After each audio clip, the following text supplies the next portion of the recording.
मैं हूं आपके साथ अंकिता। न्यूज रूम 7 में आपका स्वागत है। चलिए रुक करते खबरों की ओर। छत्तीसगढ़ के पूर्व उप मुख्यमंत्री टीएस सिंहदेव ने गुरुवार को प्रदेश कांग्रेस कार्यालय में प्रेस कॉन्फ्रेंस को संबोधित किया।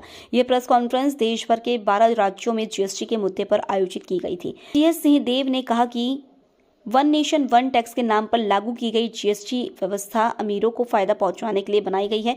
देश के 10% अमीर नागरिक जीएसटी के माध्यम से केवल 3% हिस्सेदारी दे रहे हैं, जबकि गरीब और मध्यम वर्गीय परिवार आर्थिक बोझ झेल रहे हैं।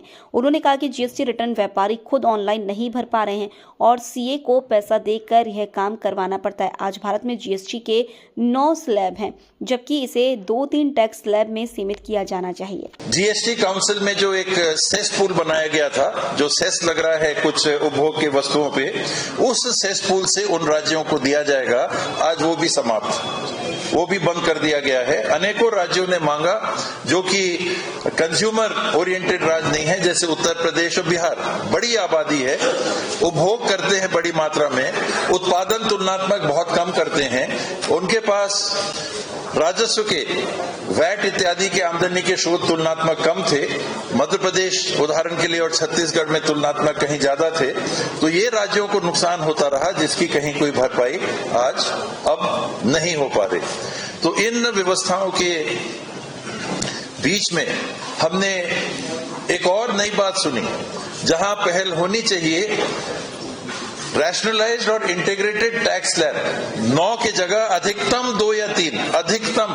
दुनिया में कहीं देशों में ऐसे टैक्स स्लैब नहीं है। तो वो ना करके अब हम क्या देख रहे हैं कि एक वस्तु के ऊपर 3-3 कर के दर। पॉपकॉर्न हाल ही में सबके ध्यान में आया, पॉपकॉर्न। उसके बाद पहले तो शायद बात भी नहीं होती थी, कभी सिनेमा हॉल गए या कहीं गए तो हमने ले लिया। अब 5%, 12%, 18% एक वस्तु के ऊपर हमारे नागरिक कर देने के लिए मजबूर हैं। तो ऐसी व्यवस्थाओं के बीच में हम लोग आपके बीच में उपस्थित हुए हैं, ये बताने के लिए कि केंद्र की सरकार और सरकारें बिना लूप होल्स के टैक्स कलेक्शन में विफल हैं।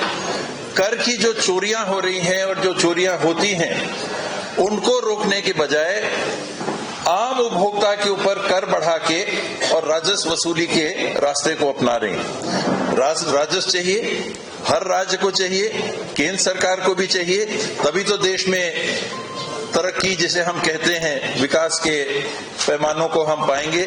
चाहे वो सड़क की बात हो, चाहे बिजली की बात हो, चाहे स्कूल की बात हो, चाहे स्वास्थ्य की बात हो। और स्वास्थ्य की बात आई तो स्वास्थ्य जैसे क्षेत्र में इंश्योरेंस पे वर्तमान में 18% की जीएसटी है। आप इंश्योरेंस अगर लेते होंगे, आयुष्मान से भी सुविधा लेते होंगे, अगर आपने इंश्योरेंस ले रखा है किसी कंपनी का, तो आप मजबूर हैं अपने स्वास्थ्य की रक्षा को सुनिश्चित करने के लिए और अपने परिवार की देखभाल के लिए 18% और आप सरकारों को दीजिए। जबकि यूनिवर्सल हेल्थ केयर में समस्त राशि हर नागरिक के स्वास्थ्य की देखभाल की सरकारों की जवाबदारी होनी चाहिए। ये यूनाइटेड नेशंस का सम्मिलित निर्णय 2030 जिसका वर्तमान लक्ष्य है। तो हम कहां पर हैं आज देश में जीएसटी रेजिम में, उसके बारे में कुछ जानकारियां मैंने आपके समक्ष रखी। और ये भी सुझाव आया है पार्टी की तरफ से कि आजकल केंद्र सरकार उदारता से कांग्रेस के मैनिफेस्टो की बिंदुओं को अपना रही है। बच्चों की ट्रेनिंग की बात हुई तो फटाफट अपना लिया।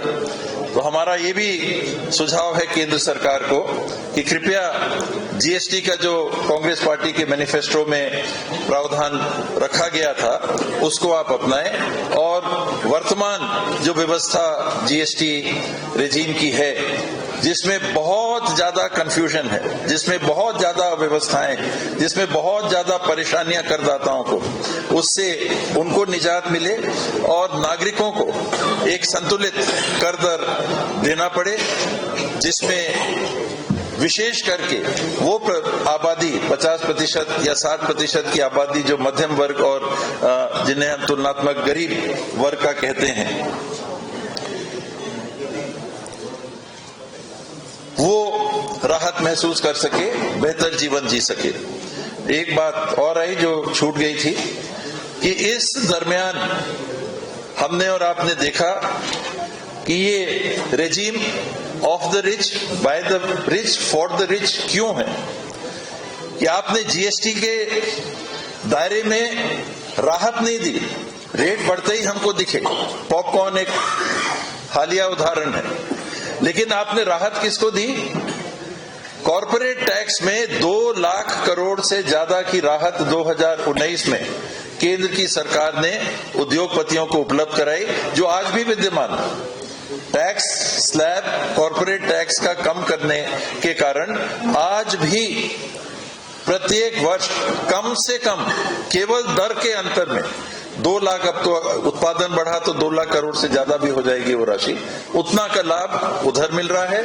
यहाँ 60% से देश की आबादी अपने जेब से पैसा दे रही है। तो ये कुछ बिंदु आपके समक्ष रखे, कोई बातें हो या